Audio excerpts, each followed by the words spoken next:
Bom, boa noite. Hoje foi um dia difícil, hein? Chuva e Coldplay. Acho que é uma combinação não muito trivial, né?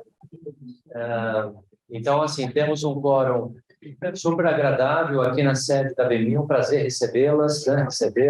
Recebê-lo, né? Somos aqui, nós dois aqui, representantes masculinos, hoje nessa noite. A Leila Lória, que é a co-chair, uma das co-chairs da WCD, está a caminho, ela faria a abertura, mas dado o atraso em respeito a vocês que vieram aqui, também aos colegas que estão online, a gente decidiu começar sem a abertura oficial. E nós temos aqui duas coautoras deste terceiro volume, né?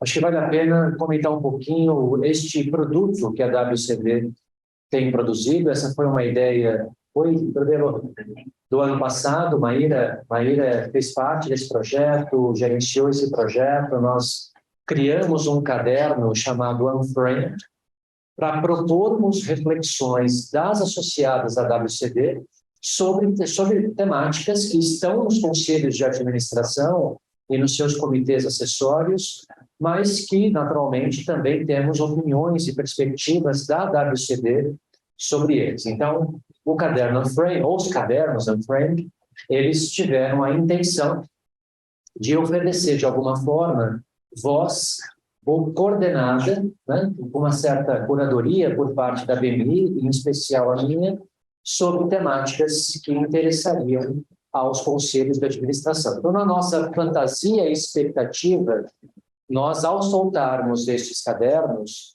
eles seriam consumidos por vários conselhos, não só aqueles que vocês participam, mas conselhos em geral. Nós temos também pesquisas com dados primários, dados super interessantes, que também interessam para a opinião pública em geral e para os conselhos em particular. Esse terceiro caderno, ele é o penúltimo. Nós temos só mais um caderno, é o quarto e último que vai ser feito ao final desse exercício. E, ao final, a gente imagina empacotar os 4 cadernos juntos, reunindo todas as coautoras num caderno só. Isso vai ser o nosso último filho juntos, né, Maíra? Maíra, que também tem outros desafios na KPMG, mas a gente gostaria de chegar até o final. É um projeto de 2 anos, digamos assim, que vai se encerrar em 2023. Nessa terceira edição, nós estamos nos perguntando sobre a agenda de Open Talent, ou talentos em rede, se a gente quiser traduzir isso para um português não literal, né?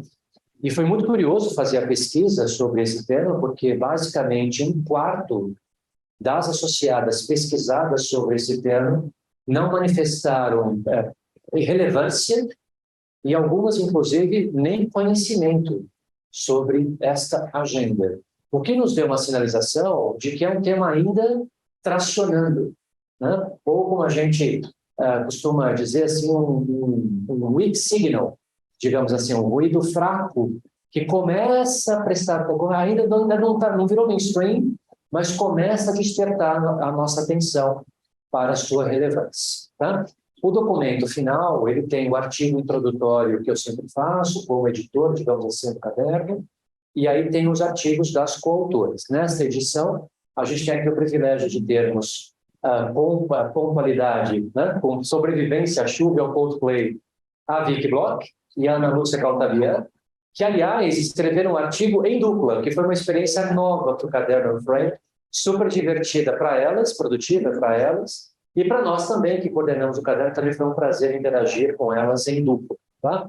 Temos também a Mafuane, que está a caminho, também temos a opinião dela, daqui a pouco ela está por aí. A Sofia Esteves tem algumas questões particulares, eu não sei se ela chega a tempo, ela está tentando, ela está em Alphaville, mas é a nossa 4ª coautora, digamos assim, do caderno. Tomara que ela consiga chegar. Se ela não conseguir, a gente, enfim, continua com a Mafuane, que daqui a pouco está por aqui, a Vicky e a Ana Lúcia. A dinâmica desse painel com vocês é basicamente, no caso aqui, a Vicky e a Ana, comentarem um pouquinho sobre o que elas pensaram sobre o tema. Claro que se a Mafuane chegar e a Sofia também, a gente tem perguntas cruzadas, desculpe, entre elas, mas isso deveria ser só uma abertura de apetite para o tema, e a gente discute tanto com quem está aqui presencialmente, quanto também as pessoas que estão nos acompanhando virtualmente. Eu vou fazer, então, aqui rapidamente uma breve introdução temática, não só essa que eu fiz aqui sobre o caderno, mas um pouco do que nos levou a essa provocação, e depois eu já passo para a Vicky e para a Ana fazerem os seus comentários, e aí a gente abre para bate-papos aqui de forma híbrida, tá bom? Então, qual é a nossa principal pergunta com Talentos em Rede? A principal pergunta é, para uma tradição corporativa de tratar os seus recursos humanos como seus recursos humanos, como parte de ativo intangível, que no limite afeta valor intangível, ativo, valuation da companhia, afeta a perpetuidade, afeta a sustentabilidade, inovação e cultura, como seria ou como será este movimento de acesso a capital humano cada vez mais num modelo que eu não tenho, entre aspas, a exclusividade desses vínculos. E nós usamos a palavra talento, que eu sei que é polêmica, também controversa, algumas pessoas gostam de usar talentos, outras não, porque acham que isso é um pouco restritivo demais em relação à agenda de pessoas, mas para dizer que esta é uma agenda, pelo menos por enquanto, muito mais presente em alto capital humano especializado e menos, por exemplo, num capital humano mais operacional, digamos assim. Tá? As vidas nas fábricas e em outras linhas de produção, elas ainda parecem ser mais convencionais. Claro, com todas as inovações de agenda de capital humano, mas o capital humano especializado começa a ter uma série de sinais de que eles poderiam ser acessados em diferentes formatos. Os formatos são diversos. A gente tem a fantasia da gig economy, onde todo mundo seria freelancer o resto da vida, a gente trabalharia só por projetos.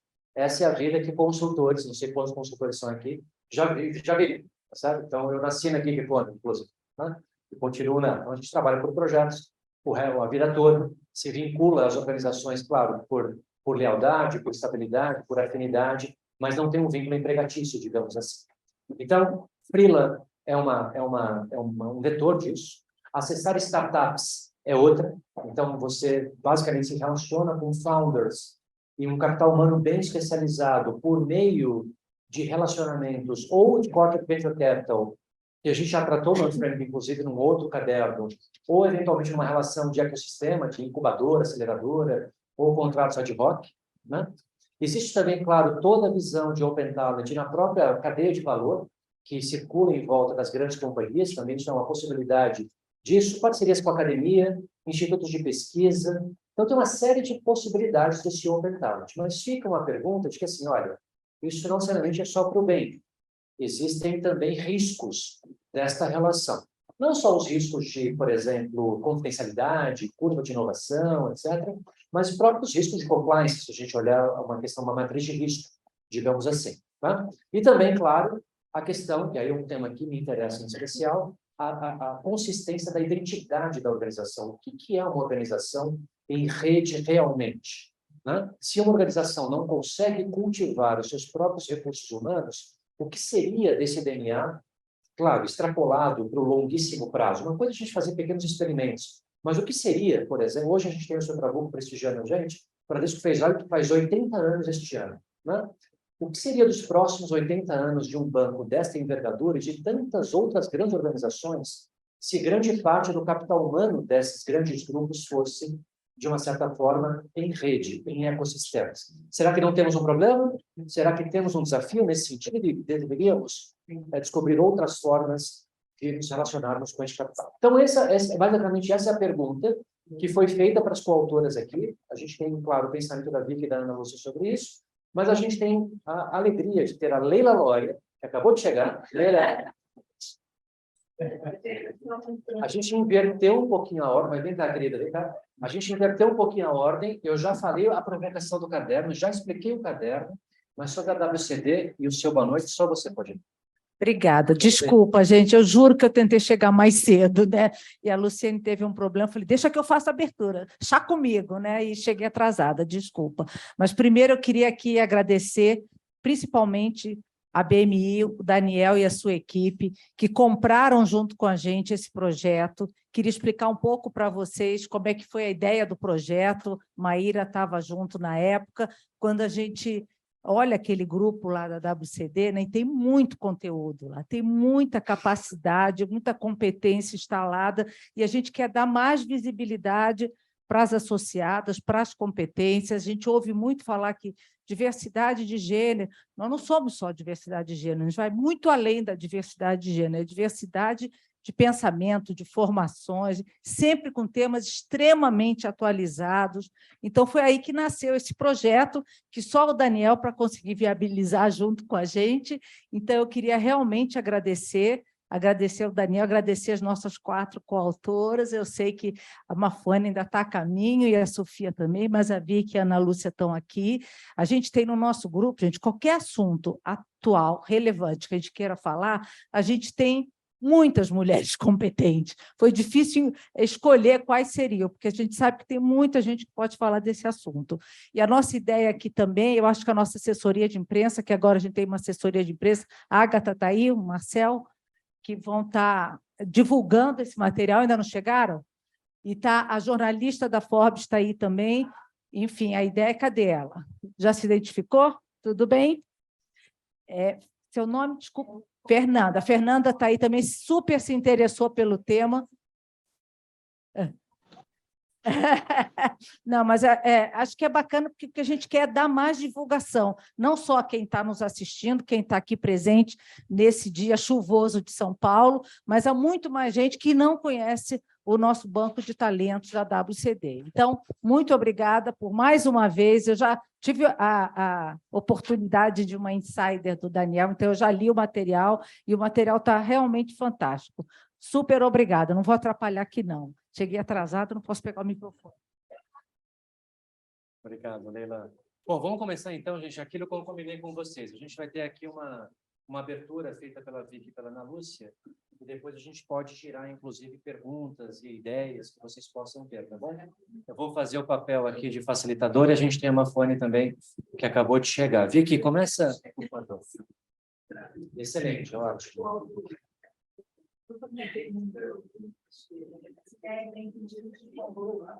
Vicky, com você, por favor, a palavra.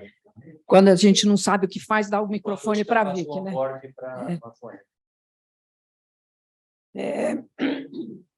Bom, boa noite para todo mundo, que eu já falei quase, só não falei com a Leila.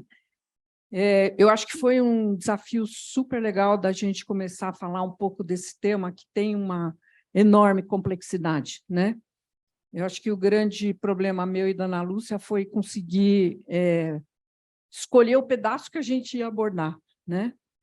Eu acho que nós estamos, no nosso pedaço aqui, a ideia era que a gente fizesse um apanhado do momento histórico, né? Eu acho que é um momento de transição e de transformação de uma sociedade, não só das organizações. As organizações elas representam, né, pedaços da sociedade, mas eu acho que a gente está vivendo um momento único, né, do ponto de vista histórico mesmo. Eu acho que é mais ou menos como a queda do Império Romano, entendeu? E isso, principalmente no que diz respeito à forma como a gente convive com o outro, a forma como a gente olha para questões que não se colocavam na mesa até agora, né? E quando você pega a lupa e entra dentro do conjunto organizacional, eu acho que esta forma de convivência tem sido mais do que complexa, e só quem lida, como nós estamos lidando com recursos humanos há tantos anos, percebe o drama que a gente está criando hoje do ponto de vista das lideranças e da relação das lideranças com o restante da organização. Daniel tocou em coisas que são vitais, que determinam a forma da relação que uma organização tem com a sociedade, né?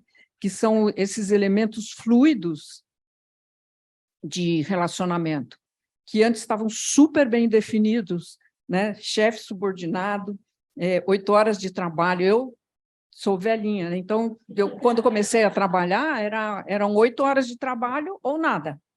Não tinha meio período, terceiro, quarto, essas coisas não tinha.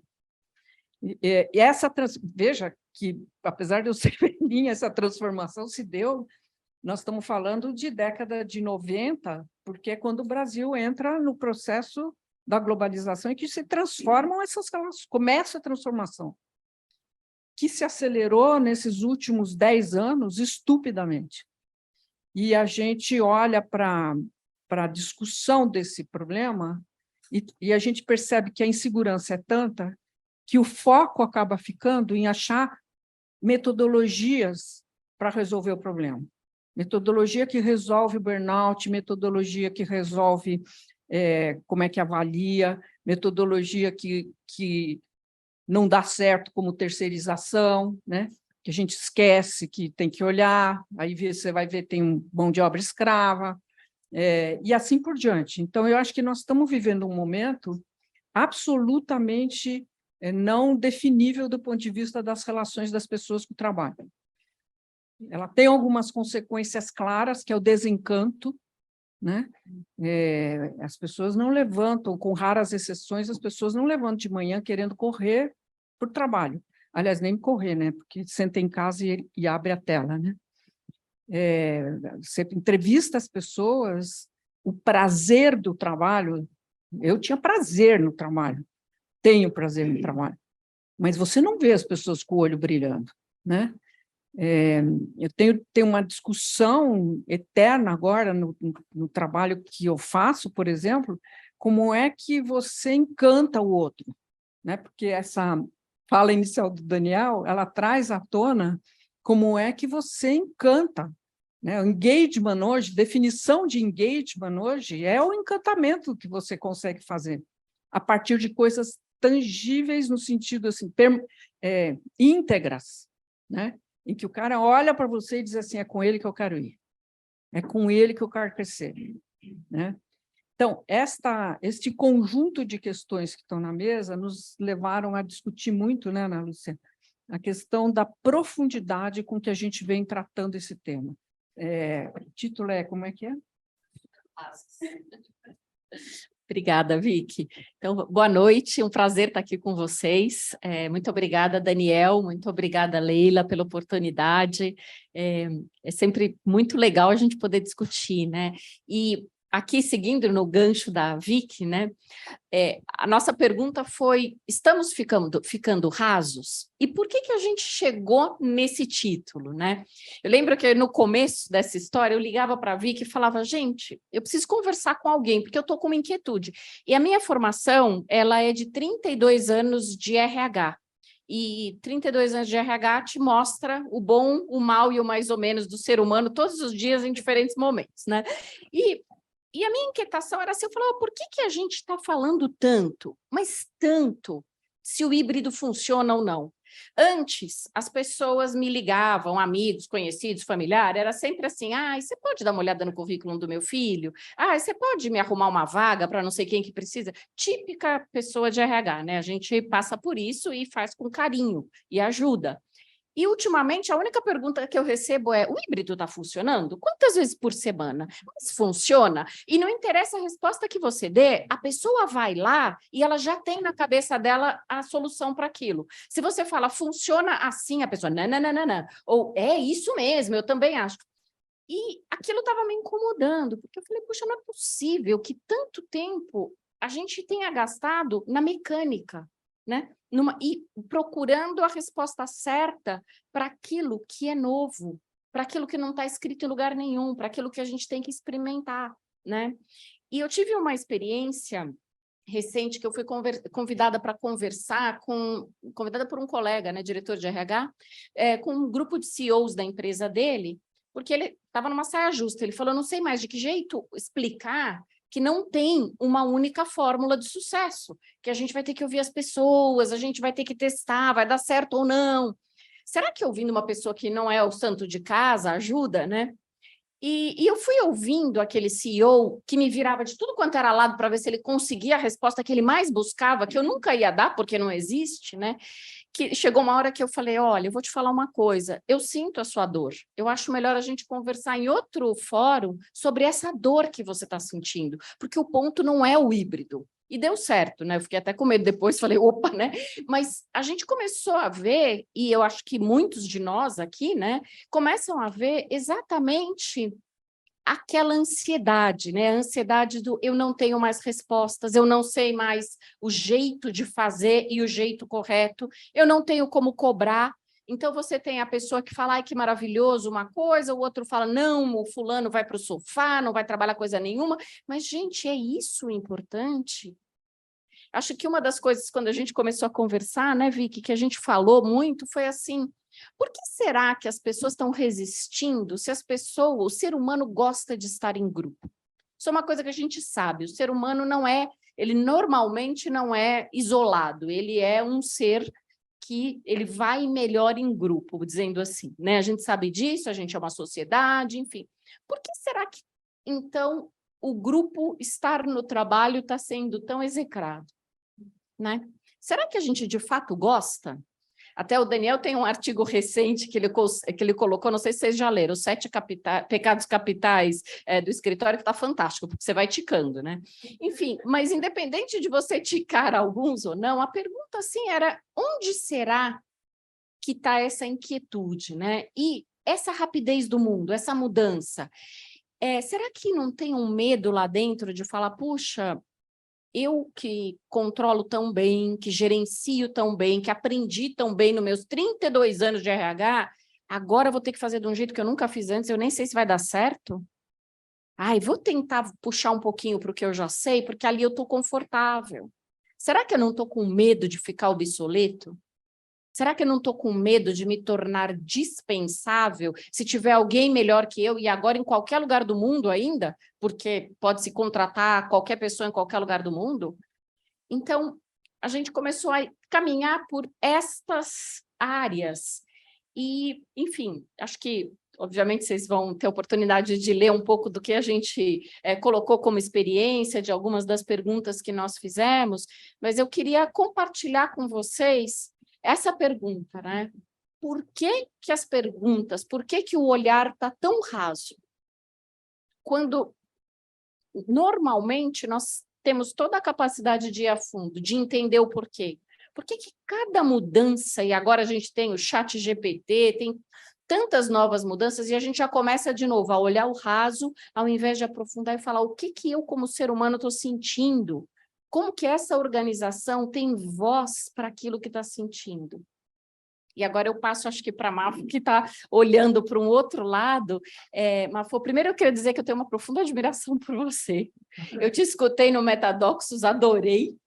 E uma das coisas que a gente trouxe no nosso acordo aqui de perguntas cruzadas é se você não pode contar um pouco da tua história, da tua experiência com diversidade e como que você olha esse tema junto do tema Open Talent. Como que, como diz tanto o Daniel, o tecido da cultura, o tecido da organização, como que você vê esse panorama? Como que vão existir programas de diversidade nesse mundo tão fluido? Com isso eu passo a palavra para você.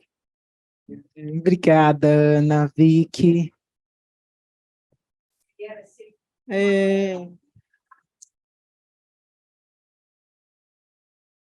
Obrigada, Leila, obrigada. Estava na aula, estava lá. E, bom, gente, primeiro, um prazer, uma honra estar aqui com vocês, fazendo essa conversa num momento tão importante do mundo. Para quem não me conhece, eu sou Mafone Odara, eu tenho um nome africano, os meus pais sempre quiseram que eu tivesse muito orgulho da minha ancestralidade, então decidiram colocar nomes africanos nos filhos, e a minha história, ela começa com o meu nome, eu venho de uma família de ativistas, e a melhor definição de ativista eu ouvi de uma mulher que hoje, inclusive, é um dia muito importante para essa organização, hoje completam 5 anos da morte de Marielle, e a gente ainda não sabe quem mandou matar Marielle, né? Então, uma mulher que foi muito importante para uma semente para essa proliferação de tantas mulheres negras no mundo político.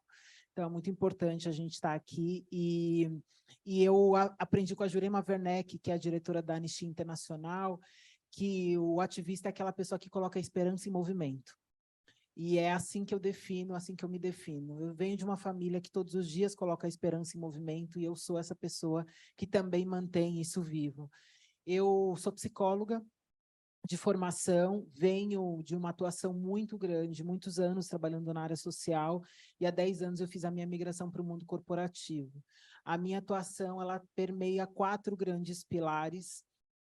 A primeiro é o enfrentamento da violência contra mulheres e meninas, as múltiplas formas de violência que nos trouxeram até aqui, com as nossas dores, com os nossos traumas, e eu venho falando muito sobre essas dores, essas violências que não são visíveis, né? A gente precisa identificar que aquilo que a gente não sonha, não se permite, vem de um trauma, vem de uma dor, vem de uma violência. Então, a gente precisa aprender a identificar para poder curá-la. A segunda tem a ver com a maternidade e a carreira. Então, entre ser mãe e ser uma executiva, eu escolhi as 2 coisas. E eu sei que eu faço parte de um grupo muito pequeno de mulheres, mães, que conseguem viver plenamente a sua vida pessoal e a sua vida profissional, mais precisamente 6% de mães brasileiras. Então, acho que a gente tem um trabalho muito importante aí de construção de mundo, que é um mundo que seja possível, que a gente não tenha que fazer escolhas importantes na nossa vida. A terceira tem a ver com a minha profissão, né? Como acho que você bem colocou, acho que a gente está vivendo um mundo, e eu tenho dito que a revolução que a gente está vivendo é a revolução nas relações. O que isso significa na prática? A gente se permitir ser autêntica, ser exatamente como nós somos. Isso ainda é um problema, né? Não é a solução. Esse é o lugar que a gente deve chegar, e essa foi a reflexão um pouco de que eu trouxe no artigo para a gente pensar. Porque falar sobre um ambiente emocionalmente seguro de trabalho passa por 4 vertentes: a autenticidade, o espaço para o aprendizado, o espaço para a reflexão, a discordância, e o espaço para o erro. Não existe acerto sem erro, não existe inovação sem erro. Por que que a gente, principalmente aqui, mulheres, na nossa grande maioria aqui, não nos permitimos errar, nos colocamos num lugar de perfeccionismo e a gente nunca está bom, nunca está bom. A gente nunca chega lá, porque a gente nunca é suficiente. Então, esse lugar, ele é um lugar muito doloroso, com muitas perdas. Então, o papel é construir esse ambiente onde a gente possa, principalmente na modernidade, reaprender a aprender. Eu acho que você ainda foi muito generosa pensando nos 10 anos, eu fico pensando que há 2 anos essa conversa seria outra.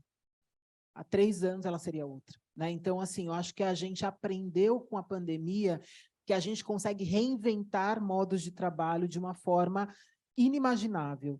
E uma das reflexões que eu trago no artigo é que a Corner Ferry, eu não sei quem conhece esse estudo, fez um estudo muito bacana com 100 mil lideranças no mundo inteiro, identificando quais são os comportamentos e as habilidades de um líder inclusivo. Todo mundo se acha muito inclusivo, né? Muito transformador. Professor. E, na verdade, a gente está falando de 5% de lideranças no mundo que são inclusivas. No Brasil, 2%. Uma catástrofe, né? A gente está muito, mas muito longe. E uma das características muito interessantes desse processo é que todas elas têm em comum que são pessoas que são autodisruptivas. O que significa isso? São pessoas que o tempo inteiro questionam as suas ações, os seus pensamentos e a sua forma de se relacionar. Isso é muito difícil, porque a gente está em tempo inteiro em xeque com a gente mesmo, com os nossos pensamentos, com a transformação do mundo. E eu acho que esse é um exercício muito importante para o que a gente quer construir como relações e como mundo. E um quarto pilar da minha atuação tem a ver com aumentar o número de pessoas, mulheres, especialmente mulheres, pessoas negras, nos espaços de liderança. A gente não vai conseguir mudar o mundo se a gente não reequilibrar as relações. Isso não tem a ver com ser melhor ou pior. Isso tem a ver com a gente aprender a reconhecer que o melhor que a gente tem são as nossas diferenças, não as nossas igualdades, no sentido de buscar e valorizar e dar visibilidade para as nossas diferenças, porque a gente o tempo inteiro está buscando os nossos iguais, a quem pensa como a gente, porque é muito doloroso você ser confrontado o tempo inteiro com ideias que são diferentes da sua. O que a gente aprendeu hoje, né? De que se você discorda de mim, você é minha inimiga. Isso é muito ruim, o mundo não vai melhorar, principalmente pensando que a complexidade que o mundo que a gente tem, ele exige que a gente seja muito mais complexo, inclusive nas nossas soluções. Se eu tivesse que resumir a modernidade numa palavra, seria essa: complexidade. Com complexidade, você não consegue ter pessoas que pensem igual para resolver problemas mais complexos. Mas isso exige que a gente olhe para a diversidade, equidade e inclusão saindo da superfície. Então, assim, é muito interessante que a gente fez um primeiro alinhamento, mas a gente não combinou quais seriam os meandros que a gente ia trabalhar e aprofundar os nossos artigos, mas nós todas trouxemos a reflexão de que a gente precisa aprofundar, a gente precisa usar um talento importante e uma habilidade importante para o futuro, que é a nossa capacidade de pensamento crítico. Isso não é trivial, porque quando a gente fala sobre o tema da diversidade, é muito comum que a gente fale assim: não, então vamos aumentar o número de mulheres, ou o número de negros. Gente, isso é a superfície da superfície da superfície, isso é resultado de um processo muito mais profundo de transformação, porque na mesma velocidade que a gente traz mulheres, negros, pessoas com deficiência, mais velhas, pessoas da comunidade LGBT, elas vão embora. Porque a gente não está fazendo a conversa correta. A conversa correta significa a gente mudar o nosso pensamento sistêmico, entender que o nosso jeito de reconhecer as pessoas precisa mudar. A nossa forma de construir o sistema para que ele funcione para esses grupos precisa mudar. Por que será que as mulheres são muito mais avaliadas pelo seu estilo do que pela sua performance? Você fala de mais, você fala de menos, se posiciona de mais, se posiciona de menos. Ah, não vou te promover, sabe por quê? Porque eu acho que você vai se sentir. Assim, da onde vêm esses pensamentos para os mesmos comportamentos? Você tem avaliações muito diferentes.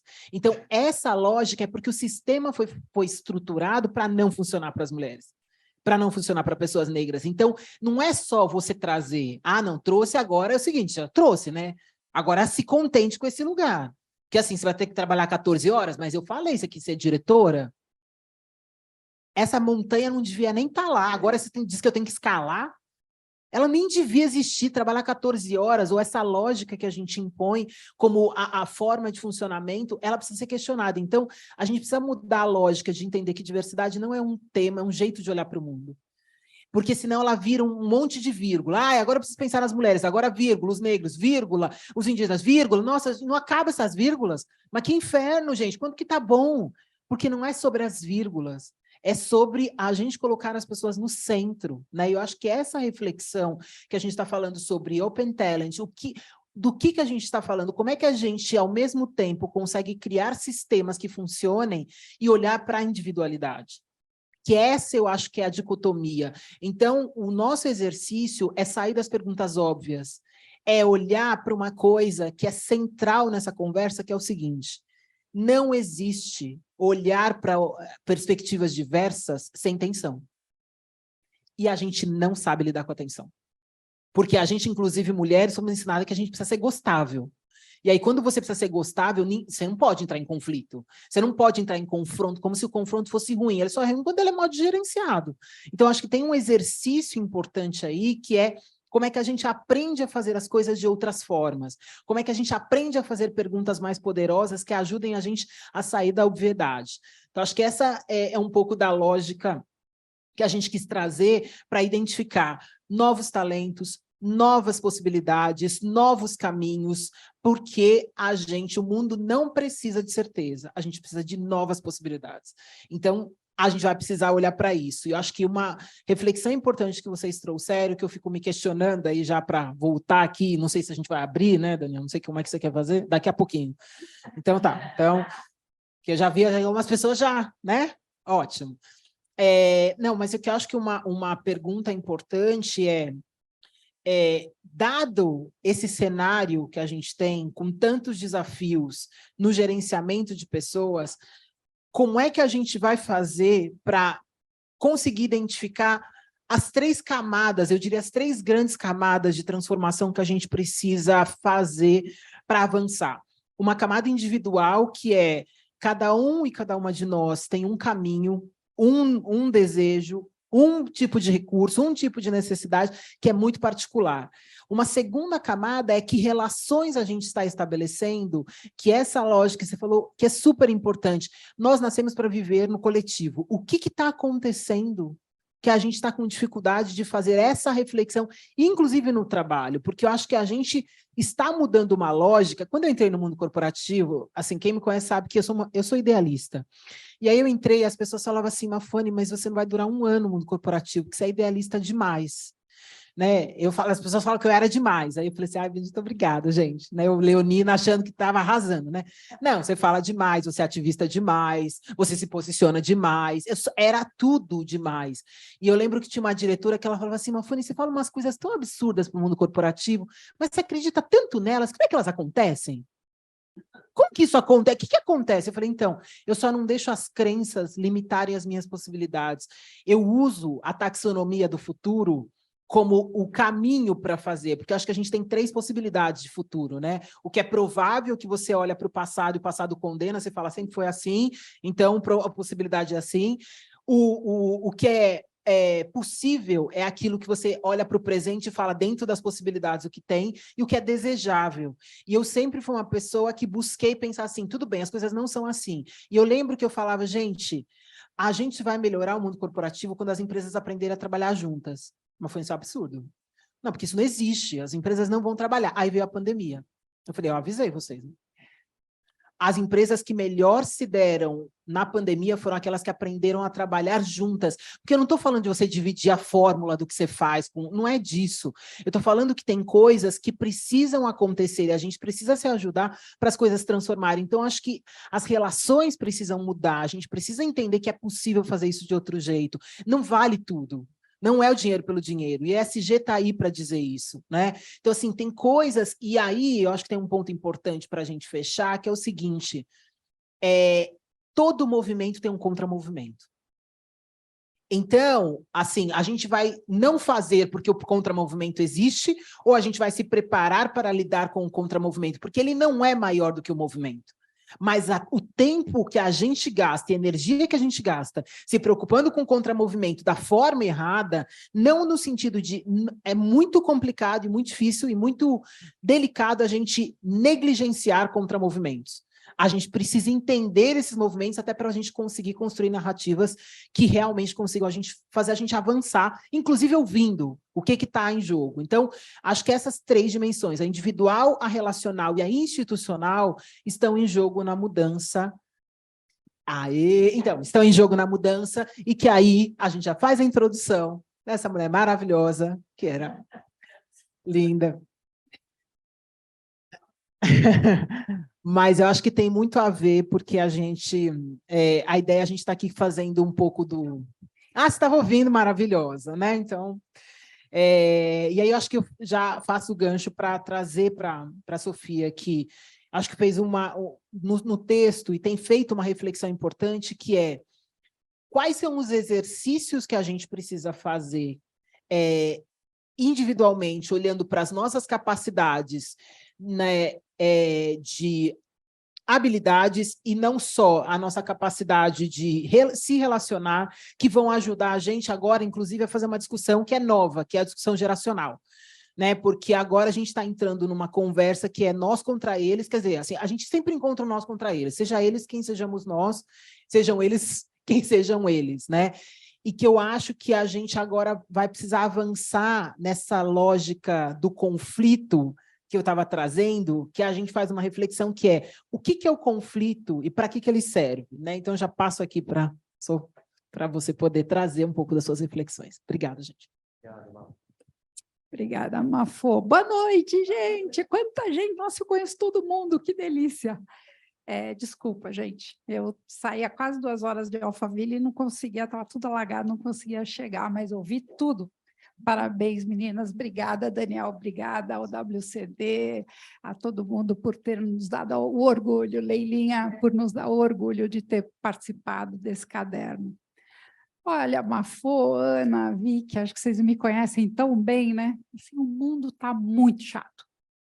Vocês não acham que o mundo está chato? O mundo está muito chato. E o mundo corporativo mais chato ainda, porque os problemas são os mesmos, só muda o nome das empresas, a gente fica procurando o tempo inteiro culpados, né, para julgar, né? Então, a gente se impõe, eu tenho dito muito para algumas pessoas, já me ouviram falando isso, que no início da pandemia eu escrevi um artigo escrito a nova pandemia silenciosa, porque no fundo a gente está impondo, nós somos vilões e somos vítimas desse sistema, porque de um lado a gente está meta, pressão, não podemos perder mercado, temos que crescer, porque o concorrente vai lançar antes da gente, porque não sei o que, é isso, não é? Que alguém vive alguma coisa diferente disso aqui? Só que do outro lado, quem chega no supermercado e quer o suquinho do sabor que quer, orgânico, com o tal do rótulo assim, assim, assado, quem quer o iPhone no pré-lançamento em 10 meses. Então, eu acho que a gente, né, olha para as empresas e eu falo, as empresas é só um nome, gente, somos nós que somos por trás dela, nós, cada um de nós. Cada um de nós. Então, já chego chutando o balde, né? Porque eu acho que é isso, a conversa é sobre isso.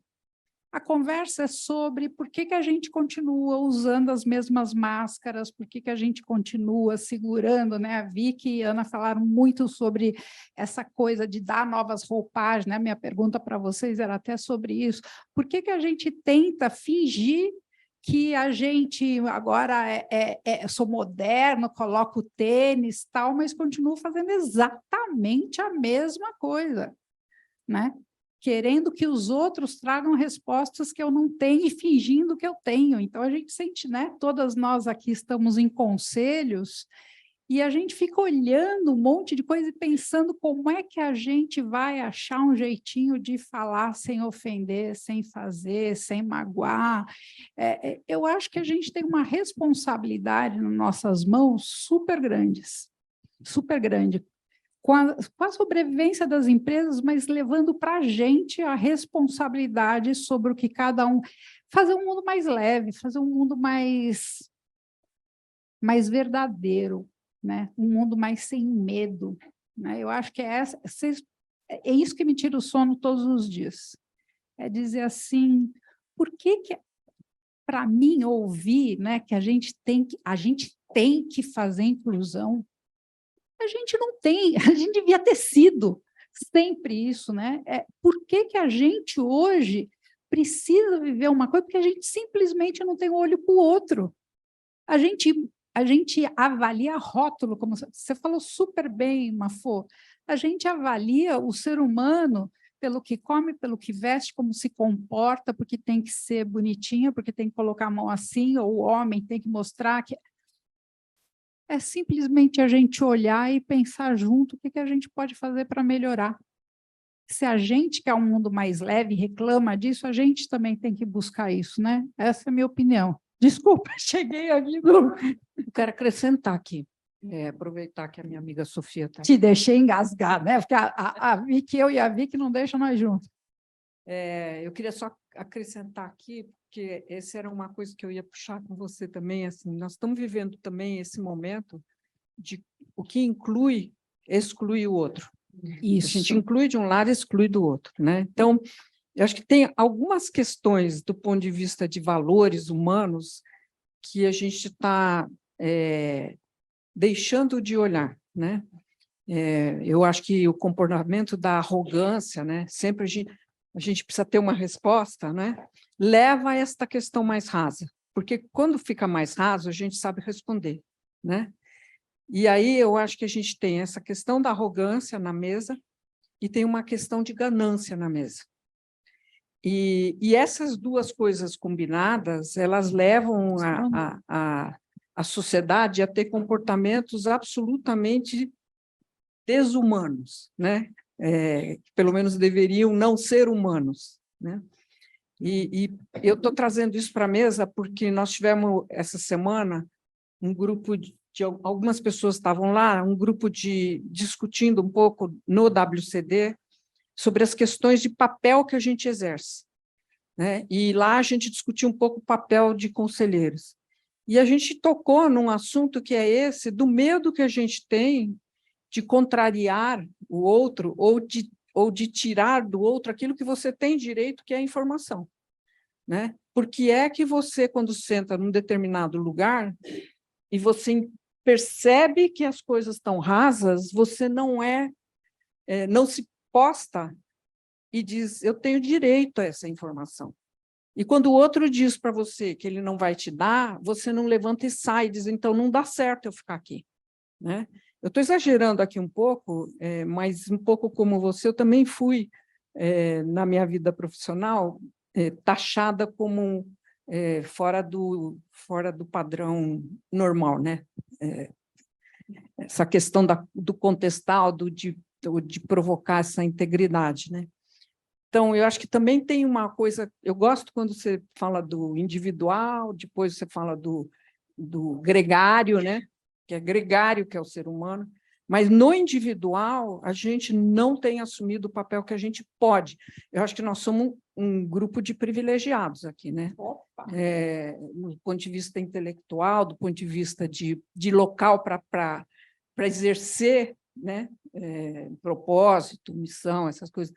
Mas, por exemplo, eu continuo perguntando, eu ainda deve ter algum lugar que está escrito isso, mas qual foi a diferença que a gente fez por conseguir ter X% de mulheres no conselho, no CILEV? Qual é o resultado disso, né? O que resultou diferente disso, do que era antes, né? A outra a gente olha sempre de uma forma elitista, porque não desce na estrutura. Quando você olha lá embaixo, as mulheres que estão lá embaixo continuam vivendo miseravelmente, né? Então, eu acho que eu estou provocando vocês um pouco, porque essas são questões que me passam pela cabeça sempre, todos os dias, né? O que é que a gente está fazendo de diferença, principalmente num momento como esse, que é muito duro, né? Nós estávamos falando hoje, eu e a Dani, cadê a Dani? A Dani trabalha aqui com o Daniel, eu estou fazendo a introdução aqui. Da dificuldade que as pessoas estão vivendo e quanto as drogas farmacêuticas estão permeando a vida das pessoas. E a gente tem dificuldade hoje de avaliar, né, Dani, o quanto isso influi nas decisões que as pessoas tomam. Porque você fica com um filtro diferente quando você está sob o efeito disso. Então, eu acho que assim, tem uma série de questões individuais, mas que, quando você senta num grupo, elas permeiam o grupo também, né? Então, acho que e aí, voltando para o tema do Open Talent, a gente está trazendo mais uma complexidade para a mesa, que é conseguir criar uma relação com pessoas que vêm com o propósito de não ter uma relação, né? Elas querem ser felizes, né? E o propósito de ter uma relação depende de você encantá-la, né? De você fazer um diferencial na vida dela. De você ser verdadeiro, né, Vicky? Porque blá, blá, blá, blá, blá, assim, conta na real que vai ser isso em todos os níveis da organização, gente, né? Nos conselhos que eu faço parte, que eu já vivi e tal, a gente precisa trazer a reflexão, eu acho que principalmente, eu sempre brinco que com um sorriso você quebra qualquer barreira. E sempre se colocando de um lado, pelo menos é assim que eu tenho tratado, assim, temos um problema, como nós vamos resolver? Como é que a gente pode trabalhar junto e apoiar na causa, que seja ela qual for, tal. Mas eu acho que a gente precisa fazer, talvez, gastar mais tempo com o nosso travesseiro, pensando o que tem valor para a gente. E uma escuta social. Uma escuta social. A primeira escuta é com a gente mesmo, né, Vicky? Porque eu acho que a gente se escuta pouco.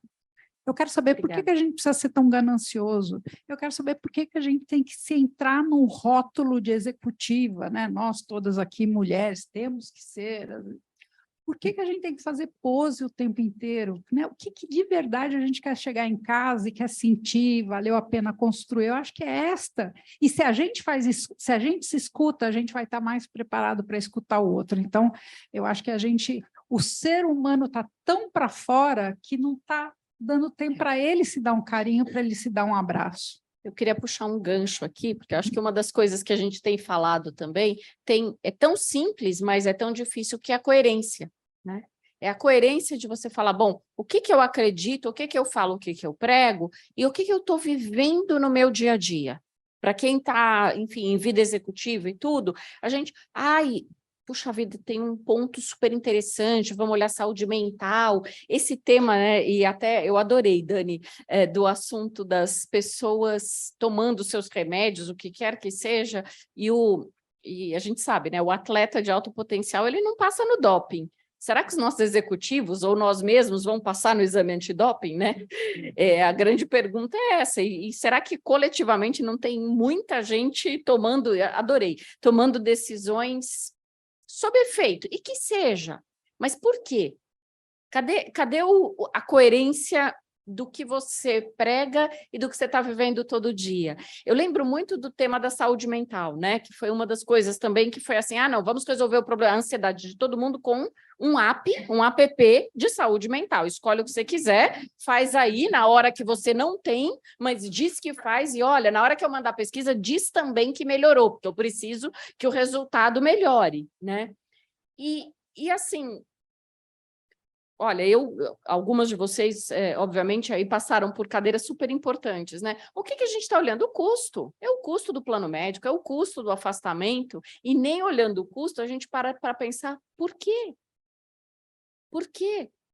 E não interessa se é aqui dentro que a pessoa está adoecendo, ou é lá fora, ou é familiar, mas se as pessoas estão adoecendo, onde está a nossa coerência, o nosso papel em genuinamente olhar para aquilo e falar, como que eu posso contribuir, talvez tentar melhorar alguma coisa? Ou se não, pelo menos dar o nome certo. Pelo menos dar o espaço mínimo que a pessoa não tenha que fingir que está tudo bem, né? Então, eu acho que, enfim, esse tema, quando a gente volta para o assunto do Open Talent, que me chama muito a atenção, eu acho que eu nunca vou me esquecer, alguma vez, há muitos anos atrás, quando eu trabalhava na Califórnia, que eu sempre falava que algum dia na Califórnia eu ia ser presa por alguma coisa que eu não sabia, porque o negócio era tão moderno que eu achava que com os meus costumes eu podia infringir uma lei sem saber, né? Mas eu me lembro que a gente fez um exercício de diversidade e muitas pessoas naquele tempo já faziam de suas casas. E elas falavam muito que não estavam afim mesmo de se expor, de se mostrar e de conversar e de estar tão perto assim do outro. E é tão triste, né? Mas, por outro lado, o que a gente não quer olhar quando você vê uma dor como aquela? Por que será que... O que está por trás? A gente está parando para perguntar? A gente está tentando falar, então, o que eu tenho que criar que talvez nem seja tanto assim, ou sim, para fazer aquilo mais inclusivo, no bom sentido da palavra, no bom sentido de você deixar alguém que talvez seja um pouco diferente e não está sentindo que tem um espaço, né? Então, enfim, eu deixo aqui algumas reflexões nesse sentido. Posso começar o nosso ping-pong aqui, né, gente? A gente se encontrou hoje também para ouvir a plateia, né? A plateia que também participa desse evento online e presencial. A gente já tem uma pergunta aqui da Karen Carai no online, e a Maíra me mandou aqui, então eu vou começar com a Karen, Maíra, só para a gente fazer aqui o kickoff, e aí quem quiser aqui, a gente usa aqui presencialmente essa caixinha aqui, gente, que não machuca. Então é só levantar a mão e eu jogo para quem quiser, tá bom? A Karen está perguntando o seguinte, acho que seria legal, Sofia, Marco, Ana e Vicky, de repente uma só de vocês comentarem para a gente ter mais chance de ouvir mais pessoas, tá? Mas a pergunta é mais ou menos assim, a gente nasceu de forma coletiva e, portanto, não seria correto acreditar que o novo coletivo está sendo vivido de outra forma, que não no plano físico, e a gente ainda que não conseguiu compreender isso. Muitas vezes temos a presença física de pessoas, mas não o engajamento. O conceito de coletivo não mudou na visão de vocês? Quem é que gostaria de encarar essa pergunta?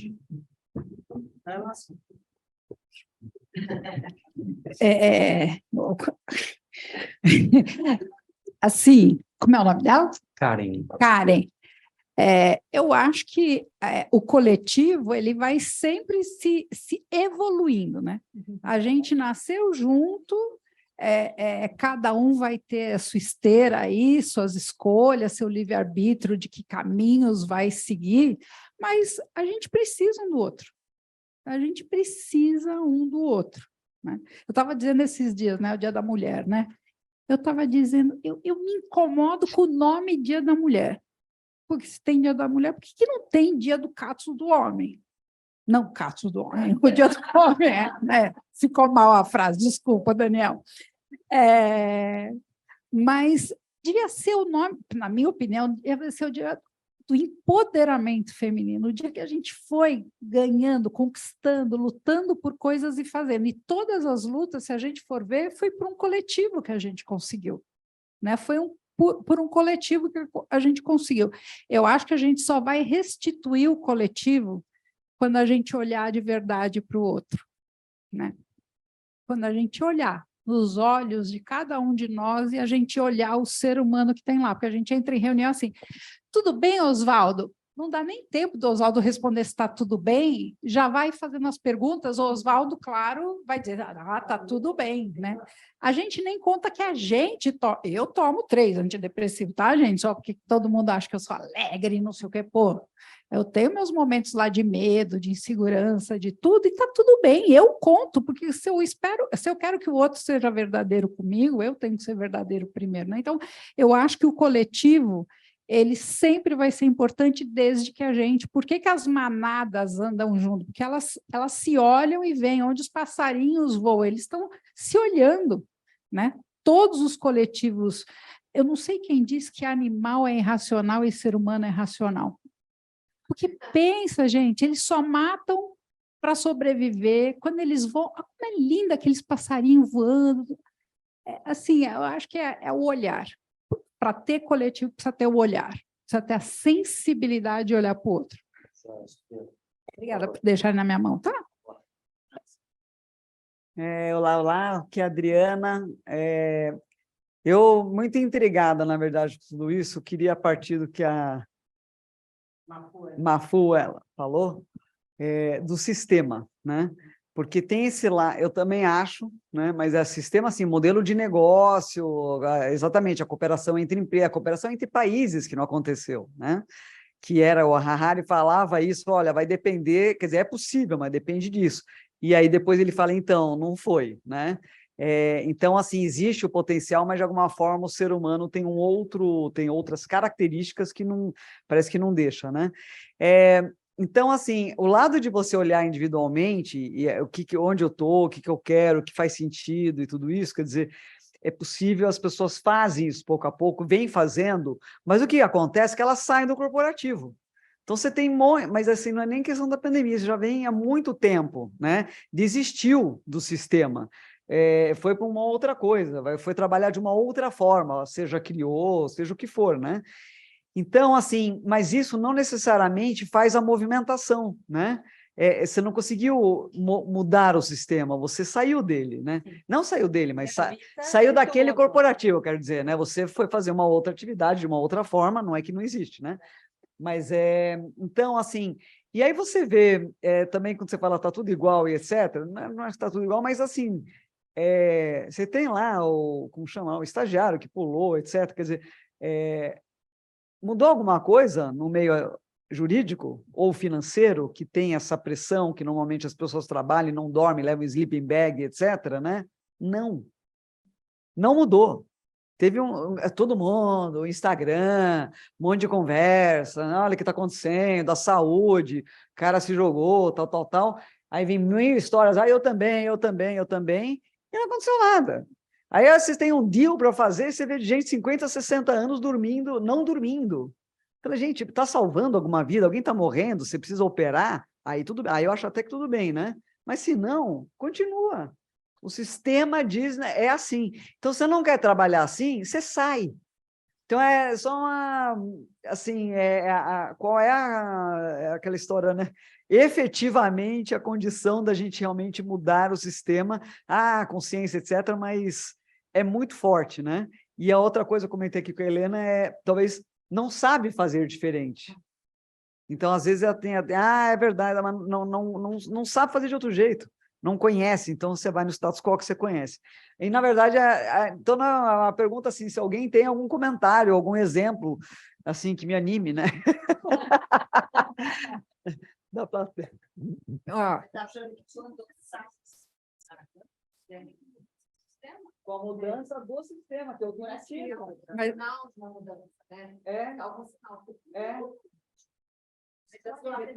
mas, mas mais ou menos. Vamos por partes. Acho que é bom, Jack Estripador. Né? Eu acho que... De maximizar diálogos, só para a gente responde, e aí a gente já vai para a próxima.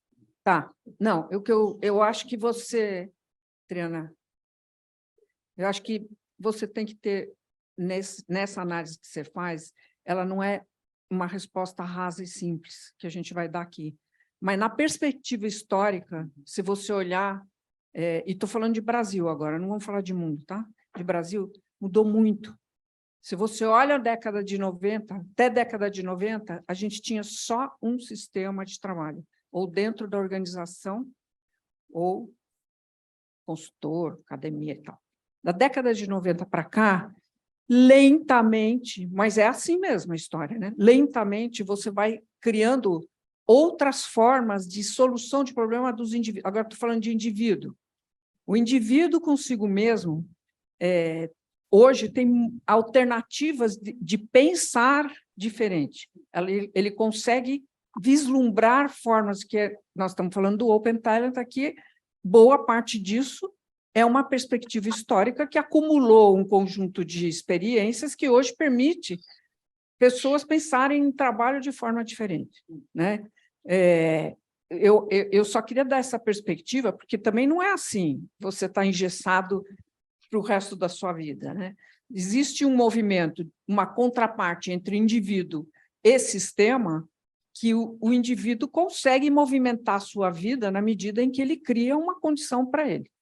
Então, eu acho que assim, essa discussão é muito mais complexa do que isso, não dá para a gente fazer aqui, porque tem um conjunto de outras pessoas que querem falar, mas eu acho que vale a gente pensar e olhar um pouco bibliografias que mostram que você está mudando, a história vem mudando, esses processos vêm se mudando historicamente, é isso que eu quero dizer. Então, acho que não é assim, é que a gente olha um ponto no espaço, que é o ponto que a gente está, né? Pois é. Temos uma outra aqui. Tem que segurar pertinho? Sim, Pode ser pertinho.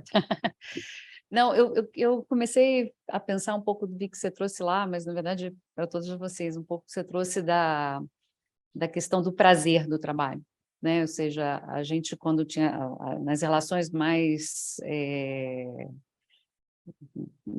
formais, né, que a gente tinha ali de chefia, o prazer, será que a gente pode falar assim, mas era muito da entrega, da remuneração.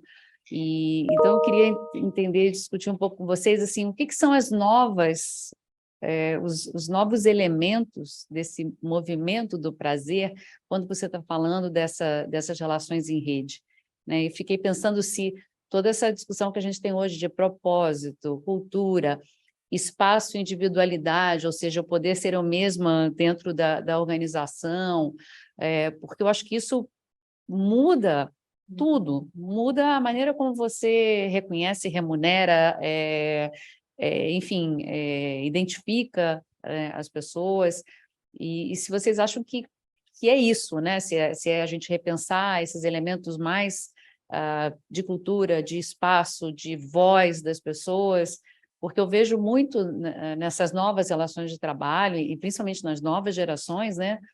De que, muitas vezes, assim, sinceramente, não é nem pela grana, né? Pessoas que falam assim, não, isso eu não quero, eu não quero, eu quero ficar em casa porque eu sou feliz quando eu comer um cachorro. Eu escuto de várias pessoas na posição que eu estou hoje que falam, se eu tiver que vir todo dia, eu vou embora, eu não quero.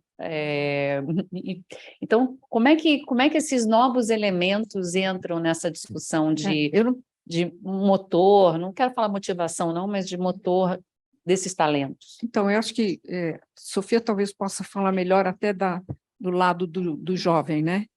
Mas eu acho que essa questão do prazer, do ser feliz ao levantar, ele tem uma componente que é o próprio indivíduo, é a busca que o próprio indivíduo faz disso. Essa é uma coisa que a Ana Lúcia e eu falamos muito, né, Ana? Que é assim, você acha que você tem o poder de dar ao outro felicidade.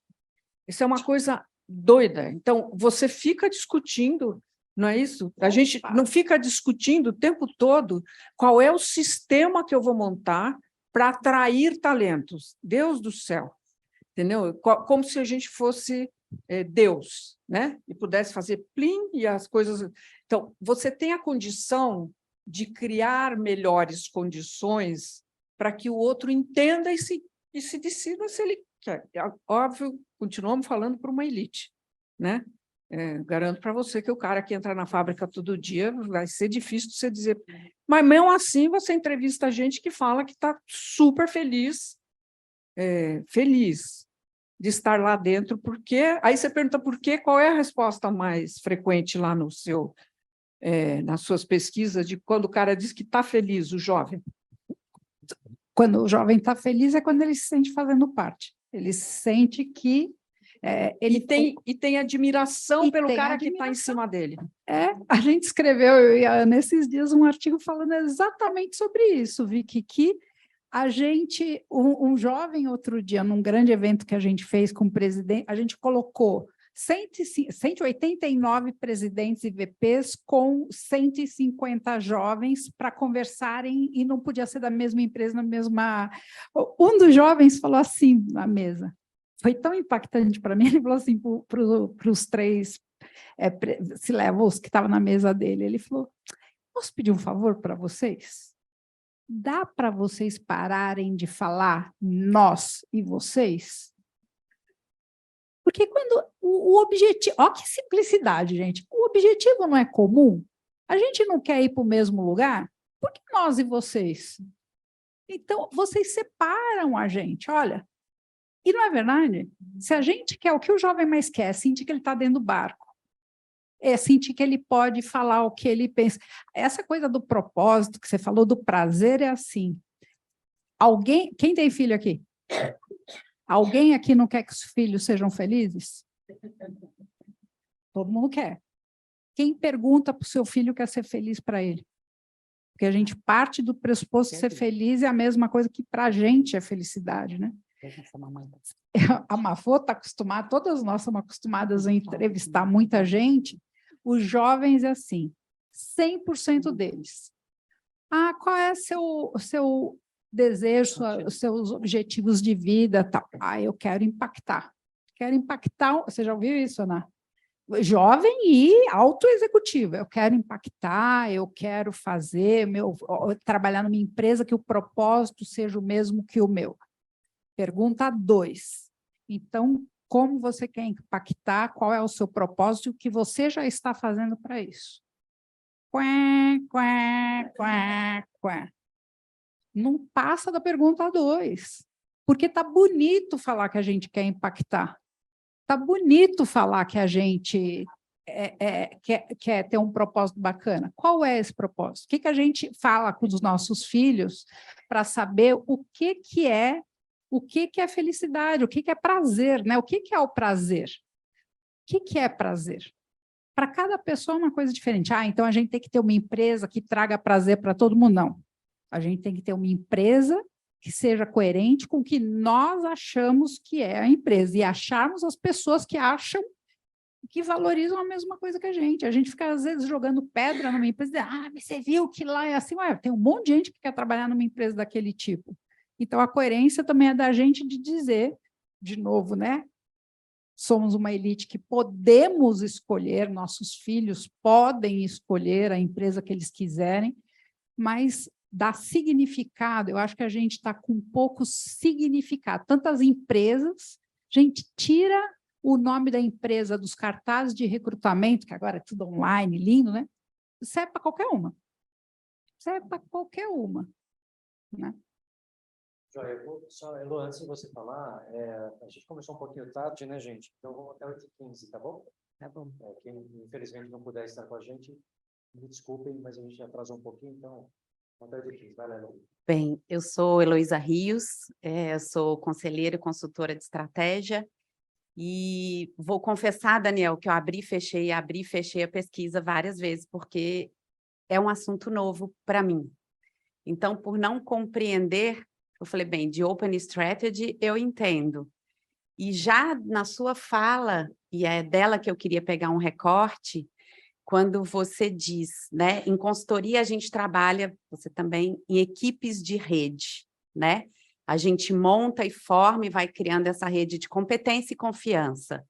Mas quando você inicia a fala dizendo que nós estamos olhando uma parte que algumas organizações, ou futuro das organizações, a gente pode, eu não sei se existe, quero continuar aprendendo, pessoas que estão flutuando em organizações formais, mas não como consultoria.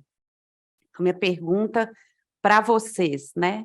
Vocês já presenciam e veem nesse futuro, esse Open Talent mais dedicado, né? E vocês acreditam que nós, conselheiras, com esse olhar, a gente vai estar olhando para um futuro que a gente possa atrair mais os jovens que estão fugindo das organizações?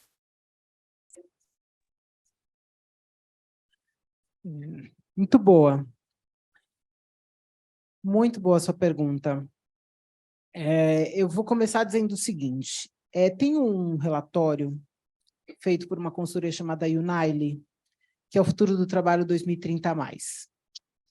É um relatório muito engraçado, muito divertido de ler, porque ele conta o que vai mudar no futuro do trabalho e quais são as funções e profissões que ainda não existem, mas que já existem, não com esses nomes. Se a gente pensar que 85% do que a gente vai fazer em 2030 não existe como profissão, tem uma mudança de mindset que a gente precisa fazer sobre como a gente encara as nossas funções. E esse relatório ele traz o seguinte: tem 5 dimensões que serão indispensáveis para você construir uma sustentabilidade organizacional. A primeira é de que não existe solução que funcione para todas as empresas. Essa lógica hoje que a gente está conversando aqui, ela só vai funcionar quando você olhar para o segundo elemento, que é cultura. Cultura não é mais um elemento que é parte do RH. Ele tem que ser a base de como a liderança olha para a construção da sua estratégia. Cultura é o elemento mais importante para a construção da estratégia, porque é o que dá a humanidade, é o que dá a construção dos relacionamentos, é o que dá a ideia de que você está numa empresa que faz a transformação que todo mundo quer fazer parte. Porque todo mundo quer fazer parte de uma empresa onde a transformação seja positiva para o mundo. Então, esse lugar é a cultura que traz, é a coerência. E não é cultura porque é bonito estar na foto, é cultura como coerência. O terceiro elemento é o elemento da autonomia. Eu escrevi um artigo dizendo que o centro do burnout, as pessoas acham que o burnout é por causa do excesso de trabalho. Então, elas colocam nesse lugar a responsabilidade. Burnout é pela falta de controle que as pessoas têm sobre o que elas precisam fazer. Não é porque a pessoa faz muitas coisas, mas quando você tem que acordar às 5 da manhã, andar 3 horas, e você tem que trabalhar 8 horas, porque todo mundo faz isso, essa lógica da falta de controle impossibilita que você consiga administrar as outras dimensões. Então, gerenciar e ajudar as pessoas a identificar, porque a autonomia é diferente de independência. Essa eu acho que é um lugar muito importante. Então, entender como a gente vai lidar com a autonomia é muito importante para pensar o futuro. E o quarto elemento é o elemento do bem-estar. O bem-estar não é ausência de doença, não é sobre a gente não utilizar remédios, é sobre a gente aprender a gerenciar as questões físicas, emocionais e mentais num momento com tantas transições. Quando a gente fala sobre habilidades do futuro, lidar com ambiguidade é uma das coisas mais importantes para você. Assim, é como se você tivesse que lidar com coisas que são completamente diferentes, você tem que aprender a fazer isso, porque elas são possíveis no mundo. Mas na nossa cabeça não é. Mas assim, se A é A não pode ser B. Não, A não pode ser B, mas A e B tem que conviver do mesmo lugar, porque A e B são importantes. Essa lógica para a gente é difícil. Como é que eu penso no futuro se eu tenho que resolver o presente? É assim que você tem que pensar. Assim, acho que a gente está falando de uma conversa aqui, que eu gostei muito do que você trouxe, Vi, que é o seguinte, gente. Nossa responsabilidade como lideranças é entender que grandes poderes, assim, eu tenho 2 filhos pequenos, tá? Meus exemplos são bem infantis. Enfim, né? Muitos desenhos que a gente assiste, animados. Mas Homem-Aranha, ele tem razão, Tio Ben tem razão. Grandes poderes trazem grandes responsabilidades. As pessoas ficam muito preocupadas com seu privilégio. Ai, não, mas eu não quero ter privilégio. Querida, você não escolhe ter privilégio ou não. Privilégio é um fato. Ou você tem ou você não tem. Não é uma questão de escolha. A questão aqui é, o que você faz com o seu privilégio? Onde é que você coloca essa conversa? Porque a gente está falando aqui, trabalho híbrido, isso aqui foi possível para 11% da população brasileira. A gente está falando sobre escolher trabalho quando você tem 20 milhões de brasileiros que estão desempregados e que 80% dos brasileiros não têm carne há 4 meses na sua casa. Então, assim, gente, de que mundo que a gente está falando, né? Então, assim, que mundo a gente está querendo construir não é para os nossos filhos. É para toda a sociedade. Que mundo a gente está fazendo? Que conversas a gente está fazendo que vai tornar possível essa mudança, essa lógica que você está trazendo. E o último, que é o elemento da inclusão, que é o 5ª dimensão. Inclusão não é chamar para festa, nem chamar para dançar, gente. Se a pessoa não quiser dançar, você faz o quê com a pessoa? Ah, desculpa, não pode. E você criou que espaço para essa pessoa ser? Se ela quiser só conversar, se ela quiser ir tomar um negócio, não pode, porque ela tem que dançar porque é uma festa. Então, assim, inclusão é sobre a possibilidade da gente realmente criar espaços onde as pessoas possam ser. E o que está acontecendo é que, primeiro, a lógica que a gente conhecia era você tem uma progressão de carreira. Não existe progressão de carreira. Você vai ter 50 carreiras numa vida que você tem. Então, a lógica da consultoria ela é uma possibilidade, mas dentro das empresas você começa a ver quais são as habilidades, que possibilidades você tem, que outras coisas as pessoas podem fazer ao mesmo tempo. Então, isso é muito legal que você está trazendo para a gente parar de achar que existe um modelo. Ah, não, mas se você trabalha na empresa, você não pode fazer outra coisa, querido, não. Não, assim, né? E aí eu quero incluir junto, acho que faz todo sentido, que assim, antes a gente construiu a lógica da caixinha, né? Agora, o que você está dizendo é o seguinte, além de você ser um profissional, você vai ser junto com o outro. Ou seja, quando você começa a raciocinar desse jeito que você colocou, você tem a alternativa de fazer N coisas com N pessoas diferentes. É um pouco disso que a gente está falando do... E eu acho que tem um ponto... Desculpa, vou parar. Não, acho que assim, tem um ponto interessante que eu vou... Só para dar um exemplo de como isso é possível. A gente tinha uma reflexão muito dura sobre a relação entre empresas e política. Vou dar só esse exemplo. Olha o que as empresas fizeram para melhorar a política desse país. Olha o quanto foi importante as empresas entrarem e falar assim, gente, a política não é um problema da política institucional. A política é um problema de todo mundo. Como é que a gente vai melhorar como país se a gente não conseguir ter processo? Essa conversa é só uma das conversas de entender. Não, política e empresas não se misturam. Gente, em que mundo? Em que mundo há discussão sobre como as organizações sociais podem ser mais fortes? Porque as empresas têm uma atuação que é correta. Essa é a conversa, essa é a discussão que a gente precisa parar de permear as caixinhas e falar assim, não, a empresa quer ganhar dinheiro, o governo não serve para nada e a organização é desorganizada. Sabe? Então, acho que obrigada pela sua conversa, porque acho que é assim que a gente vai evoluindo e saindo das perguntas óbvias.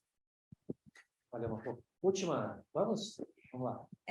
Ouvindo vocês falarem sobre esses assuntos, eu fiquei pensando se existe talvez um entendimento equivocado para que serve as boas práticas, o benchmark, e se isso levaria a uma dificuldade de transformação. Por que eu estou falando isso, né? Aí as boas práticas e benchmark talvez simbolizaria uma ideia de passado. que na época da pandemia eu trabalhava no Great Place to Work. E aí aconteceu a pandemia, e aí muitas empresas vinham perguntar, eu preciso saber qual é a melhor prática para esse momento. O que era muito difícil, porque a gente teria que acessar, sei lá, a gripe espanhola, né? Que tinha como. E aí tinha essa ânsia de saber qual era a melhor prática, o que fazer. E aí, escutando vocês falar, eu fiquei pensando, nossa, será que a gente olha para as boas práticas de uma maneira equivocada, né? Que faz com que a gente queira pegar algo muito formulaico e simplesmente encaixar ali naquela situação, e isso vem dessa angústia de a gente não conseguir transformar, porque a gente quer fazer igual, só que com resultados diferentes, né? Não sei se eu estou viajando muito no raciocínio, mas... Eu acho que eu vou pegar, porque entra muito naquilo que a gente começou a falar no começo, o que a gente estava falando no começo, né? Então, o que tem de muito legal quando você procura aprender do outro? Eu acho que as boas práticas, o que for, tem esse lado de você falar assim, bom, aqui dentro as coisas são assim, ou tem acontecido assim, e se eu for lá fora? Que eu acho que é muito legal de você trazer esses talentos que estão em mais de um lugar, porque obviamente essas pessoas trazem experiências de mais de um lugar, e o aprendizado através do outro, da observação, da experimentação, ele pode trazer insights legais, né? Então, eu acho que este é um caminho que é um caminho saudável. O que não é? É você querer cortar o caminho e falar, não, me conta qual é a solução, e ela já está prontinha aqui na caixinha, e vamos colocar. Porque... Exatamente. Vai lá, né? Então... Então, qualquer dia a gente conversa do case, porque foi super legal, né? Você fala assim, espera um pouco, vamos experimentar uma coisa diferente. E eu acho que esse aprendizado, ele pode ser interessante, mas o jeito de olhar, e eu acho que um outro ponto que a gente tem que se perguntar, acho que esse sim é um papel legal de conselheiros, é um papel legal de liderança, estas questões estão acontecendo nos conselhos? Esse tipo de reflexão a gente está fazendo, ou a gente está pegando o tempo do conselho para dar uma olhadinha no resultado e falar um pouco de como vai ser o futuro, mas com foco no produto, com foco no mercado? Exato, com a pesquisa de e agora, será que mudou ou não o salário do povo, as tecnologias andaram derretendo, vai dar para dar uma baixadinha no salário? Então, isso é o que você corre o risco, né? Então, outra vez, para a gente fechar aqui, eu acho que ajudar o conforto da experimentação e do aprender de lugares diferentes. E até, dependendo do tamanho da ousadia, né, da empresa e das pessoas, por que não aprender de lugares improváveis? Porque daí o benchmark também é assim, a empresa mais ou menos do tamanho da minha, ou do segmento e tal. Vamos tentar? Daniel? Eu recebi ali um pedido tão... mas isso. Então, vai bem rapidinho, vai. Pegando o seu gancho, né? Aqui é a Jaqueline, né? Também conselheira e executiva. Vou perguntar rápido. Com esse olhar, qual é o percentual que a gente tem nos conselhos com essa visão de RH? Hoje.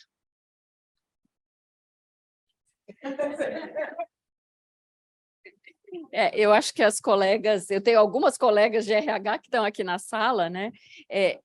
A gente vê aumentar, e talvez até aqui a experiência de algumas de vocês que são fontes de referência para outros conselheiros ou conselheiras, mas o olhar de gente tem sido pedido. O olhar de gente ele não precisa ser só do RH. Tem muita gente muito boa de gente com outra formação, né? Eu colocaria sempre isso. Se tiver uma pessoa que provoque o olhar de gente, e eu e a Vicky temos um conselheiro muito amigo, muito querido, né? Que é o Alex Silva, para quem o conhece. O Alex é uma das pessoas que eu pessoalmente fui convidada muitas vezes durante toda a minha carreira para muita reunião de conselho, porque o Alex falava, o pessoal está discutindo um tema e eu quero uma visão de gente. Você pode ir lá tomar um café com a gente, trocar uma ideia? Então, eu acho que não necessariamente, dependendo de onde for, você tem que sentar a pessoa no conselho, mas provoca a discussão e encontre gente que ajuda a pensar. porque pensar a gente, somos todos nós, né? É claro, a gente pode trazer a técnica, a experiência, o específico, mas eu acho que, graças a Deus, já está, como a Mafô falou muito bem, né? Esses temas estão deixando de ser agenda do RH, e eles estão se tornando agenda da liderança, que é onde tem que estar.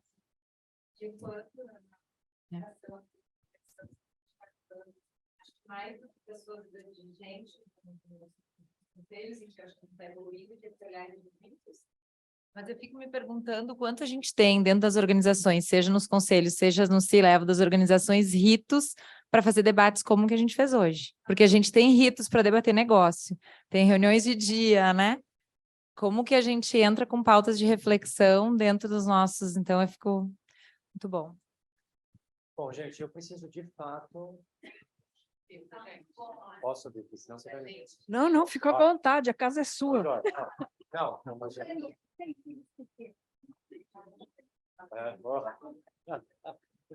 Não, mas assim, a gente tem aqui um compromisso de horário, né? Imagina, a gente até tem um café aqui super preparado para quem veio presencial, né? Mas temos as pessoas também online, e a gente já se comprometido às 8, né? Então, 8h15, eu acho que já está aqui no limite da banda, digamos assim. Bom, esse tema foi provocado por nós, né? A gente começou esse caderno, eu estou com meu, obrigado, Mafô. A gente começou esse caderno Unframed falando de biomas corporativos, que é basicamente uma provocação das empresas serem cada vez mais gestoras de portfólio, ao invés de serem só, por exemplo, monobusiness ou multibusiness divididas em diferentes BUs. Tudo bem, Rafael? Posso continuar aqui? Tem alguma coisa no eco aqui. Desculpa. Não. A nossa cocheira pode fazer tanto. Então, tínhamos essa provocação e fizemos essa publicação. A segunda publicação foi sobre capitalismo de stakeholder, onde a gente adicionou uma outra camada de complexidade. Acho que a Mafô trouxe bastante olhar sobre isso hoje, né? Dessa organização sendo pautada por agendas externas, a sua revelia.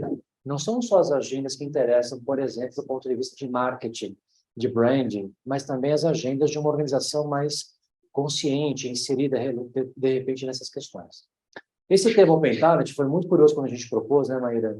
E a pesquisa, Elô, ela mostra que você não está muito sozinha nisso. Ele é um tema ainda muito emergente na agenda, ele não é mainstream. Então, nas mesas de conselho, é uma minoria, os conselhos que, de fato, começam a discutir esse tema. E eu diria para você que os conselhos que mais discutem esse tema, pelo menos da minha experiência profissional, são os conselhos das indústrias que estão perdendo talentos mais rapidamente. E, portanto, começam a refletir sobre diferentes possibilidades e modelagens para conseguirem recuperar essa, não a atratividade, porque parece que isso é um jogo perdido, mas essa possibilidade de acessar. Concordo de novo quando a gente falou de complexidades, ambiguidades, amplitudes, talvez seja cada vez menos possível para uma organização trabalhar talento com os seus talentos. E aí, como que a gente acessa isso? Novamente, tem N formatos já em experimento. A gente só não chama assim.